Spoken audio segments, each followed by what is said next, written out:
ওরা চাকরি চুরি করে জেলে গিয়েছে, আমরা চাকরি বাঁচানোর জন্য, চুরি বাঁচানোর জন্য জেল খেটেছি। আমরা গর্বিত। দেখতে পাচ্ছেন না আইনের চড় কেমন খেয়েছে। আবার মমতা ব্যানার্জি নাটক করছে, বলছে 10 লক্ষ চাকরি রেডি আছে। আরে 10 লক্ষ চাকরি 2021-এ চাকরির নির্বাচনের আগে বলেছিল ডবল চাকরি দেবো। 2024 চলছে, ডবল চাকরিতে দূরের কথা, চাকরি ছুট হচ্ছে। তবে একটা কথা ভাই, এই চাকরি যেটা আপনার, এটা এই প্রসঙ্গে বলে নি যে প্রায় 26,000 চাকরি বাতিল হচ্ছে, জানেন তো। কিন্তু সবাই কিন্তু চুরি করে চাকরি পায়নি, অনেকের মেধার ভিত্তিতে পেয়েছে। আমি অনুরোধ করবো সকলকে নিয়ে আপনারা খিল্লি করবেন না। আপনারা সরকারকে প্রশ্ন তুলতে বলুন, গ্রামে গ্রামে পাড়াতে যান, যে মা ভাবুন 26,000 পরিবারকে ধ্বংস হয়ে গেল। যে টাকা দিয়ে চাকরি নিয়েছে তারও পরিবার ধ্বংস হলো, কারণ ওই টাকাটা জমি জায়গা বিক্রি করে দিয়েছে। আর যার মেধার ভিত্তিতে তাকে আবার চান্স দেওয়া হবে বলেছে কোর্ট, কিন্তু যেহেতু আজকে সোশ্যালিতে তার যে সম্মান কিছুটা হলেও আঘাত লাগছে, সম্পূর্ণ দায়ভার রাজ্য সরকারের। এই চাকরি চোরেদের হাত থেকে রাজ্যকে বাঁচাতে হবে, এই চাকরি চোরেদের হাত থেকে বাংলাকে বাঁচাতে হবে। আর এই চাকরি চোরেদের সাথে যারা যোগ্য সাথ দিচ্ছে কেন্দ্রের বিজেপি সরকার, তাদেরকেও আমাদেরকে পরাস্ত করতে হবে। এটা মাথায় আসছে তো ভাই? তাই আমি অনুরোধ করবো আপনাদেরকে, আপনারা যে যার সম্মান অবশ্যই আছে। আমাদের যেমন এখানে মহিলা সদস্যরা আছেন, এদিকে আছেন দিদিরা আছেন, ভাইয়েরা আছেন, পঞ্চায়েত ভোটে বিধানসভাতে যেমন আমরা খেটেছি, ঠিক তার থেকে বেশি আমাদের খাটতে হবে। আচ্ছা, আমি আপনাদের একটা কথা বলি, আমাদের এই যাদবপুরে ইন্ডিয়ান সেকুলার ফ্রন্টের প্রার্থী কজন একটু হাত তুলে বলবেন? ভুল হচ্ছে কিন্তু না, আমার মনের কথা আপনি বুঝতে পারলেন না।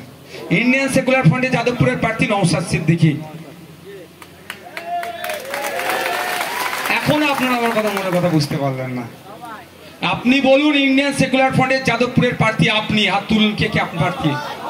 কে প্রার্থী? হাত তুলুন। তুমি মালিক ভাই প্রার্থী নয়? একটু হাত তুলুন। ইন্ডিয়ান সেকুলার ফ্রন্টের যাদবপুরের প্রার্থী কারা? আমরা। তাহলে আমরা আমাদের জেতার জন্য সর্বোচ্চ চেষ্টা করব তো নাকি? গণতান্ত্রিক প্রক্রিয়াতে সর্বোচ্চ চেষ্টা করব। তবে একটা কথা বলে রাখি, পঞ্চায়েত নির্বাচনে অনেক হিংসা করেছে, এক বেটাকে জেলের ভাত খাওয়ানো হচ্ছে। এখন তারা গোষ্ঠীদ্বন্দ্বের নামে চালাচ্ছে কি আমার দেখার দরকার নাই। ফার্স্ট কিন্তু জেলের ভাত এই আইএসএফ তাকে খাইয়েছে। আইএসএফ এর মামলাতে তিনি অ্যারেস্ট হয়েছে, ওই মামলা কিন্তু অনেক জনের নামেও আছে, বুঝতে পারছেন না?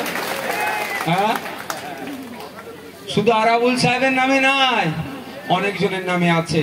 কদিন আগে দেখলাম একটা বেনামে পোস্টার পড়েছে, আমাকে মিডিয়ার বন্ধুরা জিজ্ঞাসা করছিল এটা নাকি আইএসএফ যুক্ত আছে।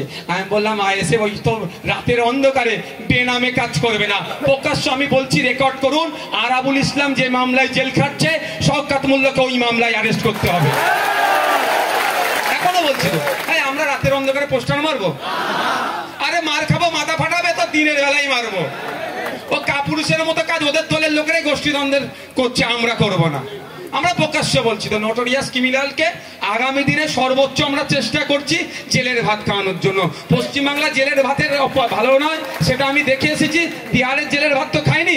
আমার মনে হয় পশ্চিমবাংলার থেকে একটু ভালো হবে, এখানে সেন্ট্রাল গভর্নমেন্ট একটু অনুদান বেশি, দরকার লাগলে তিহারের ভাত খাওয়াবার ব্যবস্থা করে দেবো। এটা আসমা ভাবিরাও ছিল, জিজ্ঞাসা করো না, খুব একটা ভালো ভাত ছিল না। রুটি এই ওহিদুলকে জিজ্ঞাসা করো, এত পাতলা রুটি কি বলে, এরকম দেখলে দেখা যাবে এই মাথা থেকে, তাই তো ওহিদুল?